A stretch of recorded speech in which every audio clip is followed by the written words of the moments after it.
अगर आप इस वीडियो को लास्ट तक एंड तक देखते हैं तो मैं गारंटी देता हूं आपको कि आपका इस यूनिट से एक भी क्वेश्चन गलत नहीं जाएगा। हेलो दोस्तों, स्वागत है आपका due physics exam prep by Vinay Pratap. And मैं हूं Vinay Pratap. I am a post graduate student from department of physics and astrophysics. And इस वीडियो में, जैसे हमने लास्ट वीडियो में यूनिट 3 का रिवीजन किया था, इस वीडियो में हम यूनिट 2 का वन शॉट रिवीजन करेंगे, that is molecular physics. Starting से लेके एंड तक बताऊंगा, बिल्कुल बेसिक से स्टार्ट करूंगा। इंपॉर्टेंट फॉर्मूलाज आपको बताऊंगा, एग्जाम में गलती कहां नहीं करनी है वो भी आपको बताऊंगा। एंड अगर आपको किसी और टॉपिक पर मुझसे वीडियोस बनवानी है तो मुझे कमेंट सेक्शन में कमेंट करके जरूर बताना कि नेक्स्ट वीडियोस आपको किस टॉपिक पर चाहिए। और आप लोगों से मैंने एक रिक्वेस्ट की थी कि आप लोगों को सब्सक्राइब करना बहुत जरूरी है मेरे अंदर मोटिवेशन बने रहने के लिए। आप लोग सब्सक्राइब करिए चैनल को ताकि मेरी मोटिवेशन बनी रहे, मैं आप लोगों के लिए ऐसे ही वीडियोस लाता रहूं। स्टार्ट करते हैं इस वीडियो को मॉलिक्यूलर फिजिक्स से। सो मॉलिक्यूलर फिजिक्स में सबसे पहले आता है मॉलिक्यूल। मॉलिक्यूल आपके पास तीन तरह के होते हैं: heteronuclear molecule, homonuclear molecule, polyatomic molecule. Heteronuclear molecule के example HCl, HBr, CO, so on. ठीक है। होमोन्यूक्लियर मॉलिक्यूल होते हैं H2, N2, O2, so on. Polyatomic molecules आपके पास होते हैं CH4, SF6, P2O5 and so on. आपके पास बहुत सारे एग्जांपल्स हो सकते हैं। तो ये माइक्रोवेव लाइट को एक्टिव होते हैं, मतलब ये माइक्रोवेव लाइट को रिस्पॉन्ड करते हैं। ये इनएक्टिव्स होते हैं जो होमोन्यूक्लियर एंड पॉलीएटॉमिक। एंड यही एक main example, you can say, एक बहुत मेन रीजन होता है कि why homonuclear molecule does not show rotational spectra. वो हम आगे देखेंगे, लेकिन अभी के लिए इतना बहुत है कि फर्स्ट ऑफ ऑल हमने मॉलिक्यूल की क्लासिफिकेशन करी कि कितने तरह के मॉलिक्यूल्स होते हैं। उसके बाद आपके पास आता है प्योर रोटेशनल स्पेक्ट्रा। तो रोटेशनल स्पेक्ट्रा का मतलब क्या है? These are shown by heteronuclear molecules because they have permanent dipole movement. Rotational spectra show करने के लिए किसी भी मॉलिक्यूल को दो कंडीशन चाहिए होती है। फर्स्ट, कि उसका क्या हो? परमानेंट डाइपोल मूवमेंट हो। ठीक है। And second condition, that those molecule should be, मतलब वो किसको रिस्पॉन्ड करे? माइक्रोवेव रीजन की लाइट को एक्टिवली रिस्पॉन्ड करें। ठीक है। सेकंड आपके पास है observed in absorption spectrum only. Energy associated with rotational spectra जो होती है वो रफली of the order of 10⁻³ electron volt की होती है। ये कुछ पॉइंट्स हैं, जस्ट इनको रिवाइज कर लेते हैं, नो नीड टू रिमेंबर। एक पॉइंट यहां से आप रिवाइज रख, मतलब माइंड में रख सकते हो एग्जाम के लिए, कि हेटेरोन्यूक्लियर मॉलिक्यूल्स इसलिए शो करते हैं because they have permanent dipole moment. Exam में क्वेश्चन ये आ सकता है आपसे कि why homonuclear and polyatomic molecule does not show rotational spectra. तो आप लिखोगे because homonuclear and polyatomic molecule does not have a permanent dipole moment, that's why they do not show pure rotational spectra। ठीक है। यहां से एक question ये बन सकता है यहां से। फिर उसका देखते हैं हम कि जो फिनोमेना होता है रोटेशन स्पेक्ट्रा, ये एक फिनोमेना है of microwave region. Microwave region की लाइट के साथ ये होता है ऑफ EM रेडिएशन। यहां पर वेवलेंथ गिवन है लाइट की, यहां पर क्या गिवन है? माइक्रोवेव रीजन गिवन है। ठीक है। उसका वेवलेंथ, मतलब उसकी वेव की रीजन गिवन है, माइक्रोवेव रीजन एंड उसकी वेवलेंथ। अगर हम डाई एटॉमिक मॉलिक्यूल की बात करें तो डाई एटॉमिक मॉलिक्यूल को हम दो पार्ट्स में डिवाइड कर सकते हैं, एक रिजिड रोटर में और एक नॉन रिजिड रोटर में। रिजिड रोटर का मतलब क्या है, नॉन रिजिड को बाद में देखेंगे। फर्स्ट ऑफ ऑल रिजिड का मतलब समझो। रिजिड का मतलब एक दो मॉलिक्यूल है, वो आपस में एक बॉन्ड के साथ जुड़े हुए हैं। तो वो जो बॉन्ड है उसकी एक बॉन्ड लेंथ है, वो बॉन्ड लेंथ कांस्टेंट होती है रिजिड मॉलिक्यूल के अंदर। जैसा कि वर्ड रिजिड आपको इंप्लाई कर रहा है, रिजिड मींस उसकी जो बॉन्ड लेंथ होती है that will be fixed. And जो इस मॉलिक्यूल का जो रिड्यूस मास होता है that will be given by m1m2 divide by m1 plus m2। ये हमने काफी पहले भी देखा है, मतलब जब हमने यूनिट 2 एंड 3 के क्वेश्चंस प्रैक्टिस किए थे। अगर आप लोगों को नहीं पता है तो अगर आप मेरे चैनल में AMNP की एटॉमिक मॉलिक्यूलर न्यूक्लियर फिजिक्स की प्लेलिस्ट में जाओगे तो वहां पर आपको 5 से 6 videos already unit 2 and unit 3 के ऊपर मैंने बना रखी हैं। वहां पर मैंने इसके कुछ PYQs, इंपॉर्टेंट क्वेश्चंस, क्या क्या क्वेश्चंस एक्सपेक्टेड है एग्जाम में, वो वहां पर डिस्कस किए हुए हैं। तो इस वीडियो में अच्छा क्या होगा, आप इस वीडियो से कंसेप्ट रिवाइज करो, उसके बाद उन वीडियोस को देख लेना। ठीक है। एंड अपने दोस्तों के साथ शेयर कर देना, ताकि आपका जो यूनिट 1 एंड यूनिट 2 है, sorry not unit 3, unit 1 and unit 2 है आपका एटॉमिक एंड मॉलिक्यूलर फिजिक्स। तो उसके ऊपर मैंने इंपॉर्टेंट PYQs की 4 से 5 वीडियोस बना रखी है, तो वो देख लेना इस वीडियो के बाद याद से। ठीक है। उसका लिंक भी मैं डिस्क्रिप्शन लिंक में दे दूंगा। तो किसी भी दो मॉलिक्यूल के लिए, मतलब टू एटम सिस्टम के लिए आपका जो रिड्यूस मास होता है वो क्या होता है, m1 m2 divide by m1 plus m2। And moment of inertia क्या होता है, I equal to M R square. तो यहां पर क्या लेंगे, reduce mass mu R square. अब जो एनर्जी होती है इस रिजिड रोटर की वो ये होती है H crow square divide by 2i J into J plus one. And जो फ्रीक्वेंसी होती है energy in terms of wave number, या आप कह लो फ्रीक्वेंसी ऑफ ट्रांजिशन, या कह लो आप इसको energy in terms of wave number या frequency in terms of wave number, तो वो होती है B J into J plus one. मैं आपको सजेस्ट करूंगा ये फॉर्मूला याद करो, इसको हमने जब अपने फॉर्मूला में रिवाइज किया था तो इसको हमने ई जे से रिप्रेजेंट किया था। यहाँ पे एफ न्यू से कोई बात नहीं, कंसेप्ट समझ आना चाहिए आपको। अब जो आपका बी होता है यहाँ पे, ये बी क्या होता है, रोटेशनल कांस्टेंट। इस रोटेशनल कांस्टेंट की एक वैल्यू होती है that is H upon 8 pi square I C. I moment of inertia, C speed of light. अब जो रोटेशनल स्पेक्ट्रा होता है, जैसे इलेक्ट्रॉनिक स्पेक्ट्रा होता है, एक इलेक्ट्रॉनिक लेवल से दूसरे इलेक्ट्रॉनिक लेवल में हमारे इलेक्ट्रॉन्स एटम्स जंप कर जाते हैं, ऐसे ही रोटेशनल लेवल के अंदर बहुत सारे रोटेशनल लेवल्स होते हैं। ये रोटेशनल लेवल है, देखो 0 1 2 3 4 सो ऑन। तो यहां पर भी मॉलिक्यूल्स इन रोटेशनल लेवल के बीच में एग्जिस्ट करता है। यहां पर सिलेक्शन रूल क्या होता है, +-1। एंड जो ट्रांजिशन शो करते हैं हम लेट से एक लेवल से दूसरे लेवल के बीच में, तो इस ट्रांजिशन से जो लाइन आएगी उसको हम बोलते हैं रोटेशनल लाइन। एंड इस लेवल की जो एनर्जी होगी वो हम इस फॉर्मूले से लिखते हैं B J into J plus one. Correct है। जैसे 4 के लिए लिख लो, तो 4 इंटू 4+1, तो आपके पास एनर्जी आ जाएगी। लेकिन यहां पर ये क्या दी हुई है, फ्रीक्वेंसी की टर्म्स में गिवन है। ठीक है, फ्रीक्वेंसी के टर्म्स में गिवन है आपके पास उस रोटेशनल लेवल की सेपरेशन, उसका सेपरेशन आपके पास गिवन है। तो ये लाइंस आती है। ठीक है, उसके बाद आपको ध्यान रखना है, ये दो इंपॉर्टेंट पॉइंट आपको ध्यान रखने हैं कि rotational lines are equidistant but rotational levels are not. Rotational lines का मतलब क्या है, इन ट्रांजिशन की वजह से, हर एक ट्रांजिशन की वजह से एक लाइन आती है। तो ये जो लाइंस होती है ना, ये इक्वी डिस्टेंस होती है, इनके बीच का डिस्टेंस 2b होता है। लेकिन जो रोटेशनल लेवल होते हैं इनका डिस्टेंस, ये इक्वी डिस्टेंस नहीं होते। देखो 0 से 2b के बीच में 2b है, 2b से 6b के बीच में 4b है, 6b से 12b के बीच में 6b है। So rotational levels are equidistant but rotational lines are equidistant but rotational levels are not. Correct है, ये लाइन ध्यान रखना।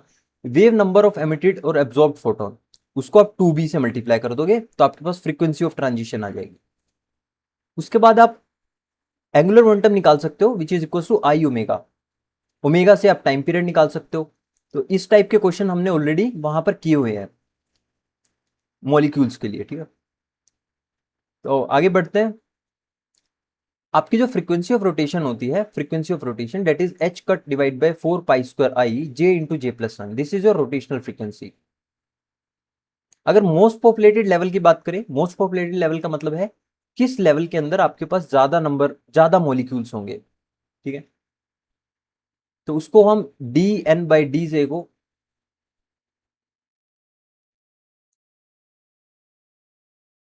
एक मिनट,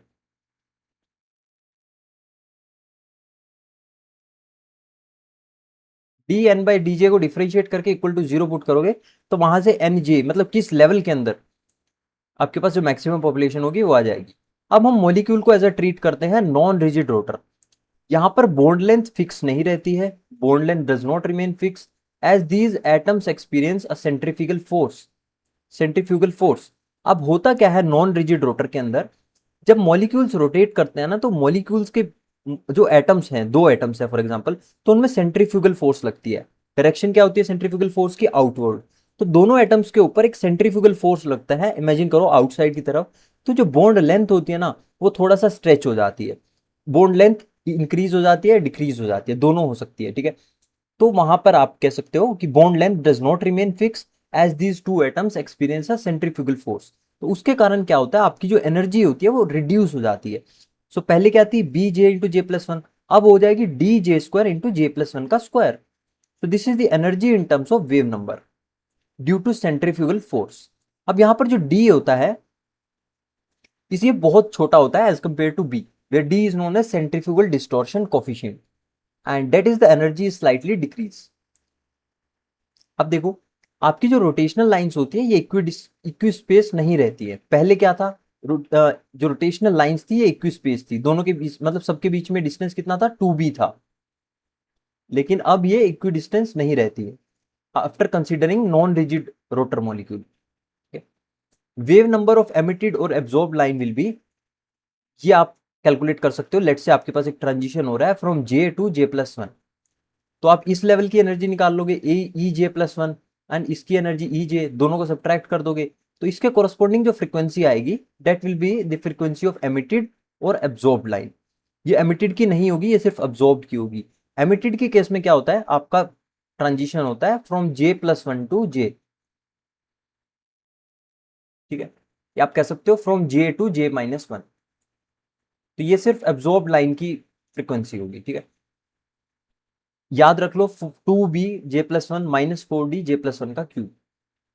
बी और डी गिवन होते हैं आपके पास, जे की वैल्यू पुट करनी होती है तो आ जाता है।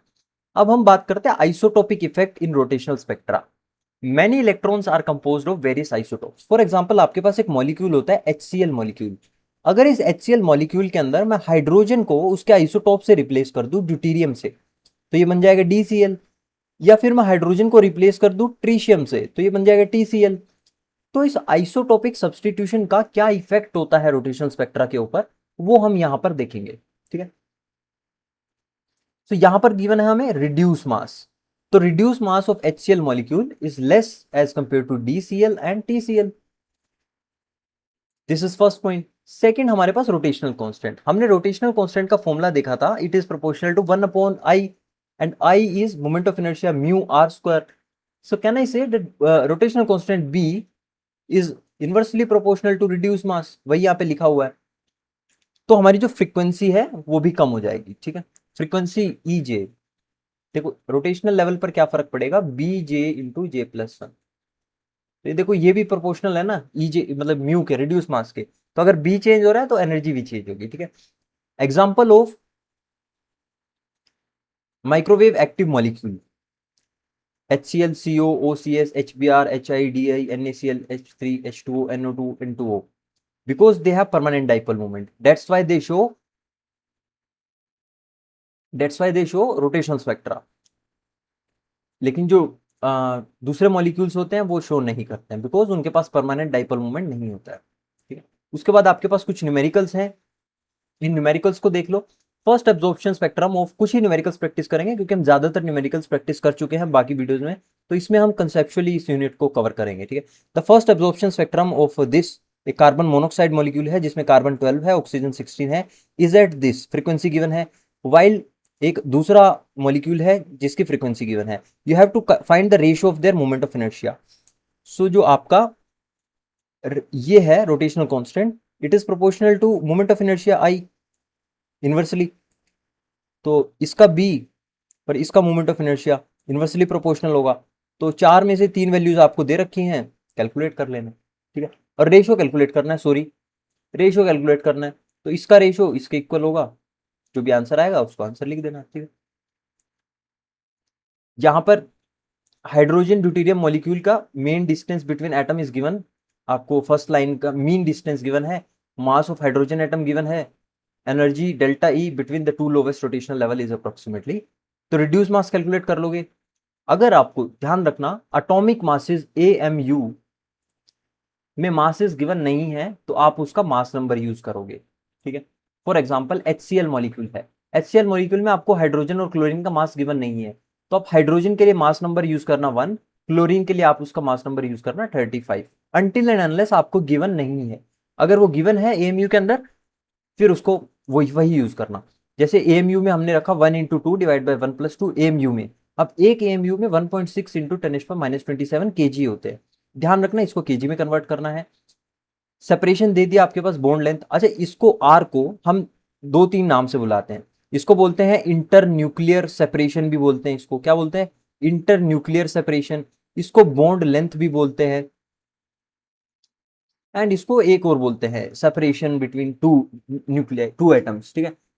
तो डेल्टा E कितना होगा, EJ+1 minus EJ, lowest J हमारे पास J 0 होता है, तो J 0 पुट करोगे, यहां पर 0 पुट करोगे तो 1 × 1+1 हो जाएगा, मतलब आपका ट्रांजिशन कहाँ से हो रहा है, जे इक्वल टू 0 से जे इक्वल टू 1 पर हो रहा है।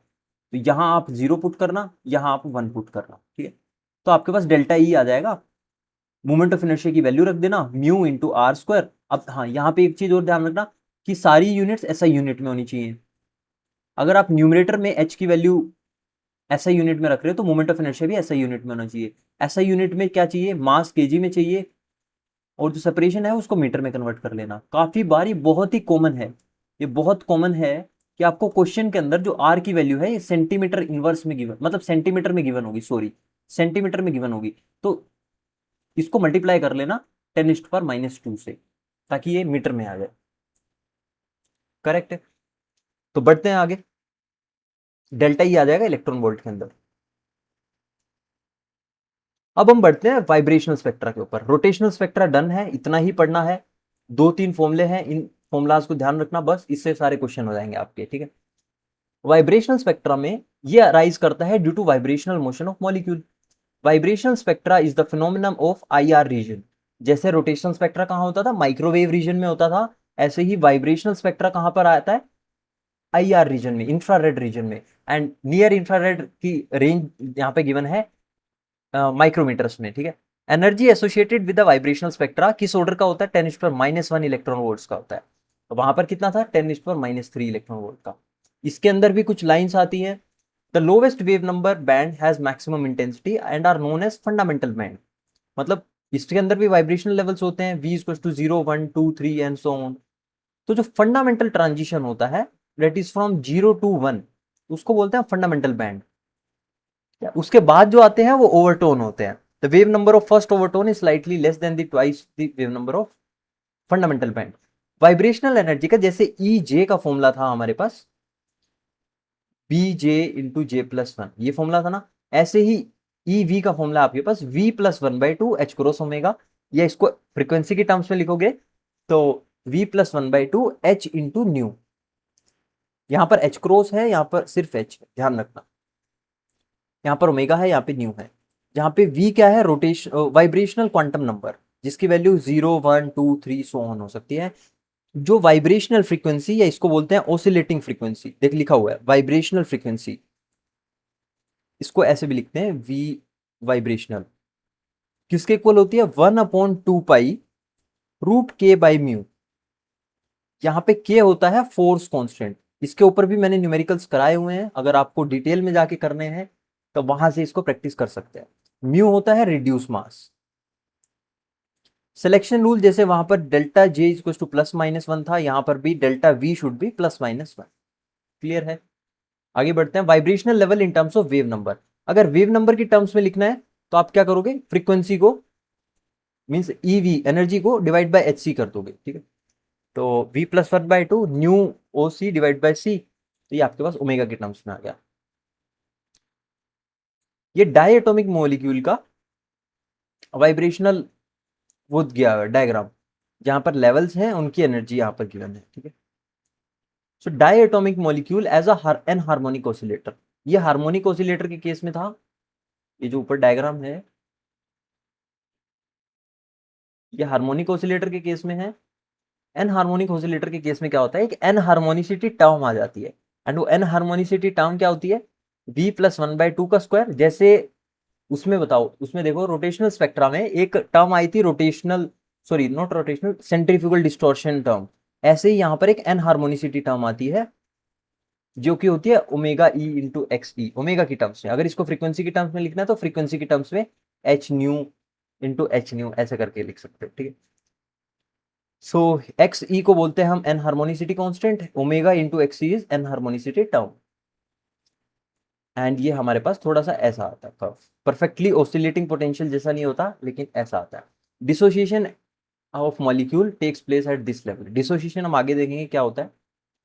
तो ये डिफरेंट मॉलिक्यूल्स के लिए गिवन है। एन हार्मोनिक ऑसिलेटर के केस में फंडामेंटल पीरियड होता है 0 to 1, मतलब 0 to 1 का ट्रांजिशन को हम बोलते हैं फंडामेंटल ट्रांजिशन। 0 to 2 को बोलते हैं हम फर्स्ट ओवरटोन, 0 to 3 को बोलते हैं हम सेकंड ओवरटोन। एंड जो v equal to 1 to v equal to 2 होता है, इसको बोलते हैं हॉट बैंड, या इसको हॉट ट्रांजिशन बोलते हैं। क्वेश्चन पीवाईक्यू में ये आ सकता है, मतलब आपके आपके भी एग्जाम में आ सकता है कि हॉट ट्रांजिशन का मतलब क्या होता है। एंड इसको हॉट क्यों बोलते हैं? Because this transition does not usually occur at room temperature, this transition occurs only at higher temperature, at higher temperature. That's why this transition is known as hot transition. तो आगे बढ़ते हैं, isotopic effect इन vibrational level.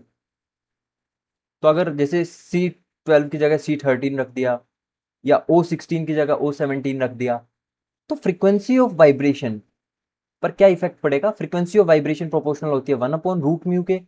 तो अगर reduce mass बढ़ता है तो frequency कम हो जाएगी, रिड्यूस मास घटता है तो फ्रीक्वेंसी बढ़ जाएगी। क्लियर है? यहां से भी क्वेश्चन बन सकते हैं। इन दोनों मॉलिक्यूल्स की फॉर एग्जांपल आपको दो मॉलिक्यूल दे देंगे, आइसोटोप्स होंगे एक दूसरे के, दोनों की फ्रीक्वेंसी दे देंगे, दोनों का रिड्यूस मास पूछ लेंगे, या इसको एन दे देंगे, बोल देंगे बताओ ये आइसोटोप कौन सा है, इसका एन नंबर, तो वो इसी फॉर्मूले की हेल्प से आएगा, दोनों को कंपेयर करना पड़ेगा। अब हम देखते हैं diatomic molecule as a vibrating rotator. अभी तक हमने रोटेशनल स्पेक्ट्रा अलग से पढ़ा, रोटेशनल स्पेक्ट्रा हमने अलग से पढ़ा, फिर हमने वाइब्रेशनल स्पेक्ट्रा पढ़ा। अब हम इन दोनों को कंबाइन करके पढ़ते हैं डाई एटॉमिक मॉलिक्यूल के अंदर। तो जो टोटल एनर्जी हो जाएगी मॉलिक्यूल की, वो rotational energy plus vibrational energy हो जाएगी, energy in terms of wave number. तो टोटल एनर्जी जो भी है वो पूरी सबका सम होगी। सिलेक्शन रूल यहाँ पर क्या होगा? वही होगी selection rule, delta we plus minus one, delta J plus minus one.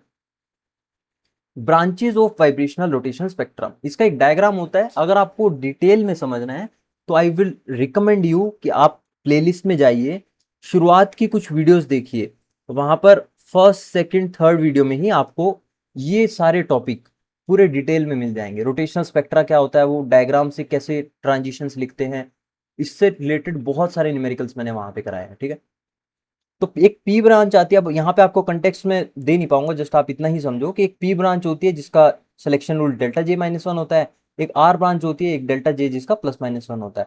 अगर आप इन चीजों को अच्छे से समझना चाहते हो तो बेहतर होगा कि आप इसको वहीं से करो। ठीक है, उसके बाद कुछ न्यूमेरिकल्स यहाँ पे गिवन है। अब रमन स्पेक्ट्रा पर आते हैं। So Raman spectra was discovered by CV Raman, observed in UV visible monochromatic radiation. अब सीवी रमन जो साइंटिस्ट थे, इनसे रिलेटेड भी एक बहुत इंटरेस्टिंग स्टोरी है रमन स्पेक्ट्रा से रिलेटेड। ठीक है, तो कभी टाइम मिलेगा तो करेंगे उसे डिस्कस। ठीक है, बाकी स्टे कनेक्टेड, इस चैनल पर कनेक्ट रहना। अगर आप एमएससी फिजिक्स परस्यू करोगे फ्यूचर में एंड दिल्ली यूनिवर्सिटी से करोगे तो आपको इस चैनल पर, मेरे चैनल से बहुत हेल्प मिलेगी। यहाँ पर ऑलरेडी एग्जाम से रिलेटेड बहुत सारा कंटेंट मैंने ऑलरेडी अपलोड कर चुका है, आप एक्सप्लोर कर सकते हो। एंड बहुत सारी मेमोरीज डिपार्टमेंट की इस चैनल पर आपको मिल जाएंगी। ठीक है, बाकी अगर आपको CUT PG से रिलेटेड, काउंसलिंग से रिलेटेड, प्रेफरेंस से रिलेटेड, एडमिशन से रिलेटेड कोई भी डाउट है तो भी आप मुझे कमेंट सेक्शन में बता सकते हैं, मैं उस पर एक वीडियो बना दूंगा, डेडिकेटेड वीडियो। बाकी आपसे हाँ एक दो चीज बोलनी थी। एक तो डिस्क्रिप्शन लिंक में आपको व्हाट्सएप ग्रुप का लिंक मिलेगा, उस व्हाट्सएप ग्रुप को ज्वाइन कर लेना। उसमें मैं काफ़ी एक्टिव रहता हूँ, वहाँ पर आप मुझसे डाउट्स पूछ सकते हैं, कोई भी मटेरियल जो भी आपको चाहिए वो मतलब मांग सकते हैं। ठीक है, वहाँ पर और भी बहुत सारे स्टूडेंट्स हैं, डिस्कशन चलता रहता है। ठीक है, सो स्टे कनेक्टेड। एंड दूसरा, अगर आपको मेरी एक्सप्लेनेशन अच्छी लग रही है गाइस, तो प्लीज़ आपसे एक रिक्वेस्ट है कि एक डिस्क्रिप्शन में एक मैं फीडबैक लिंक, फीडबैक फॉर्म एक मैंने जनरेट किया है, उसे प्लीज़ आप फिल कर देना, मेरी थोड़ी सी हेल्प हो जाएगी उससे। मुझे अपनी वीक पॉइंट्स पता लग जाएंगे कि मुझे कहाँ पे इम्प्रूव करना है। बाकी इसको तो कंप्लीट करते हैं रमन स्पेक्ट्रा को। सो ये जो ऑब्जर्व किया जाता है रमन स्पेक्ट्रा, ये यूवी या विजिबल लाइट के साथ किया जाता है with monochromatic radiation shown by all kind of molecules. In Raman scattering, three different lines are observed on the wave number scale. आपके पास थ्री डिफरेंट लाइंस क्या होती हैं? फर्स्ट लाइन आपके होती है रेले लाइन, फिर लाइन होती है Stokes line and then anti Stokes line. ये लेफ्ट में लाई करती है, ये राइट में होती है। ठीक है, ये जो लाइन है रेले लाइन, ये आती है आपकी यूवी विजिबल रीजन में, लेकिन आपकी जो Stokes and anti Stokes line है ये आती है आपकी IR रीजन में। रमन शिफ्ट क्या कहता है? That the shift in frequency जो शिफ्ट हुआ है रेले लाइन से, this shift in frequency is proportional to the substance, not the incident radiation. This is very important point of Raman spectra, कि जो शिफ्ट होता है वो प्रोपोर्शनल होता है उस सब्सटेंस के, not on the incident radiation. Means ये किसकी प्रॉपर्टी होती है, उस सब्सटेंस की या उस मटेरियल की प्रॉपर्टी होती है। सो position of line depends upon both substance and incident radiation. Position दोनों पे डिपेंड करेगी, लेकिन जो शिफ्ट होगा वो किस पर डिपेंड करेगा, इंसिडेंट रेडिएशन पर। सॉरी, इंसिडेंट रेडिएशन पर नहीं डिपेंड करेगा, it will depend upon substance. अब इंटेंसिटी का आपके पास यहाँ पे ट्रेंड गिवन है। जो एंटी स्टोक्स लाइन होती है उनकी इंटेंसिटी कम होती है as compare to Stokes line, and Stokes line की इंटेंसिटी रेल लाइन से भी कम होती है। ठीक है, ये ट्रेंड ध्यान रखना। एंटी स्टोक्स की सबसे कम, फिर स्टोक्स की उससे ज्यादा, फिर रेले की उससे भी ज्यादा। अब पढ़ते हैं rotational Raman spectra shown by homonuclear molecule. Homonuclear molecule like H2, N2, O2, F2, so on. Selection rule यहां पर होता है that delta J is equals to 0 या फिर +-2। रोटेशनल रमन शिफ्ट, इसका फॉर्मूला आपके पास गिवन है, यूज कर सकते हो उसे। यहां पर ये डायग्राम गिवन है। इस डायग्राम में एक चीज ध्यान रखना कि रेले लाइन से जो फर्स्ट एंटी स्ट्रोक लाइन और फर्स्ट स्टोक्स लाइन होती है, इसका जो डिस्टेंस होता है वो 6b होता है दोनों का। फर्स्ट लाइन का, remember I am talking about first line. लेकिन जो दो कंसेक्यूटिव या कह लो दो एडजेसेंट एंटी स्टोक्स लाइन के बीच का डिस्टेंस कितना होता है, 4b होता है। सिमिलरली दो स्टोक्स लाइन के बीच का डिस्टेंस कितना होता है, 4b होता है। या फिर आप कह सकते हो first Stokes line and first anti Stokes line के बीच का डिस्टेंस कितना होता है, 6b + 6b 12b होता है। क्लियर है, ये वही गिवन है, distance between two consecutive Stokes line and distance between first stoke line and first anti stoke line. अब हम पढ़ते हैं वाइब्रेशनल रमन स्पेक्ट्रा। अभी हमने पढ़ा था रोटेशनल रमन स्पेक्ट्रा, अब हम पढ़ते हैं वाइब्रेशनल रमन स्पेक्ट्रा। यहां पर सिलेक्शन रूल होता है कि delta v is to +-1 for harmonic and delta v is to +-1 +-2 every transition is possible for anharmonic. यहां पर फ्रीक्वेंसीज गिवन है।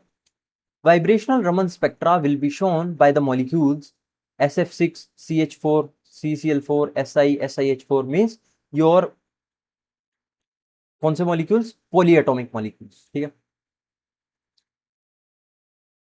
अगर हम इंटेंसिटी की रेशियो बात करें, ये फॉर्मूला इंपॉर्टेंट है इंटेंसिटी का।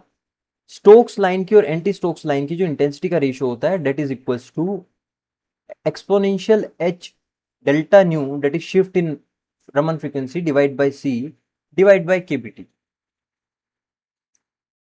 यहां पर उसी से रिलेटेड आपके पास न्यूमेरिकल्स हैं।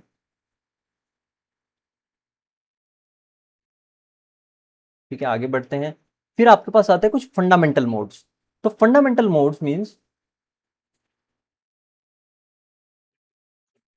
यस, तो फंडामेंटल मोड में आपके पास अगर लीनियर मॉलिक्यूल है तो उसके, सॉरी नॉट फंडामेंटल, हाँ फंडामेंटल मोड्स आपके दो होते हैं, एक रोटेशनल मोड, एक वाइब्रेशनल मोड।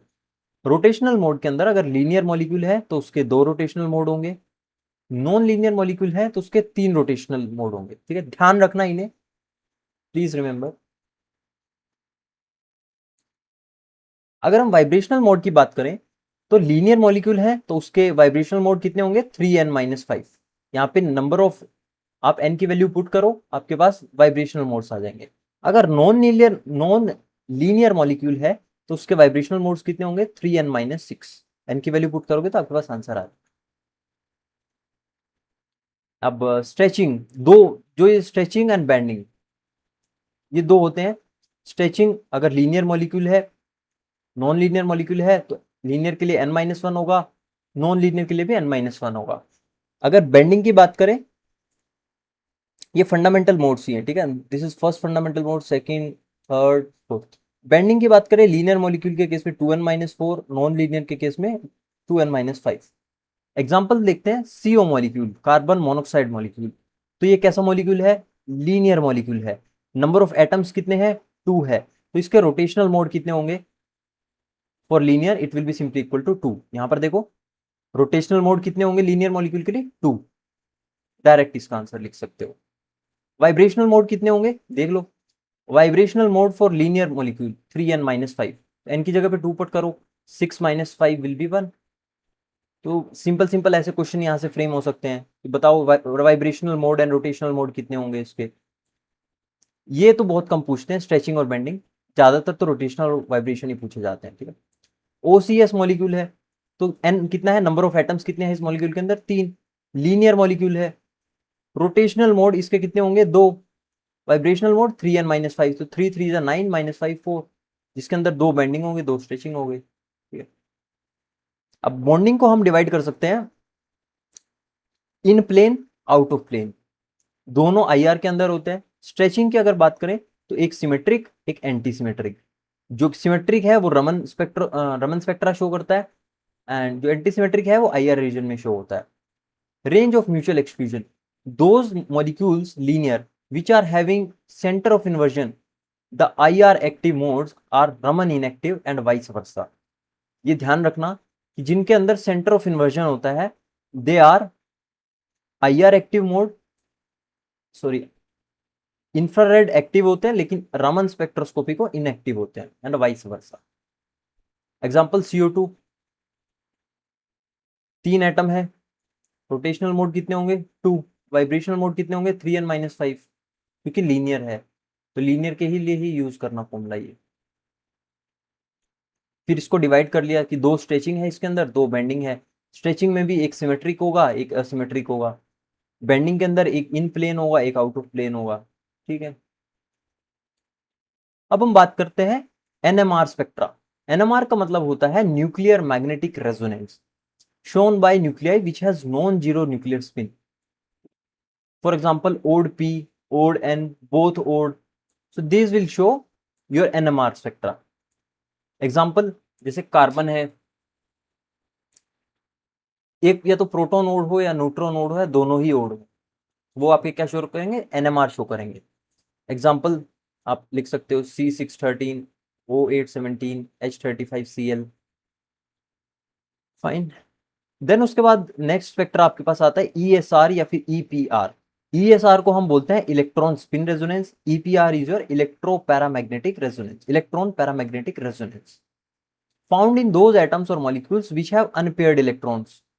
अनपेयर्ड इलेक्ट्रॉन्स के केस में डेल्टा मतलब सॉरी जो आपका कैपिटल स्पिन होगा that will not be equal to 0। For example oxygen O8 के केस में कॉन्फ़िगरेशन लिखी 182 2s2 2p4, तो ये 2 इलेक्ट्रॉन है, ये अनपेयर्ड है, ठीक है। तो इसमें कैपिटल एस की वैल्यू 0 नहीं होती।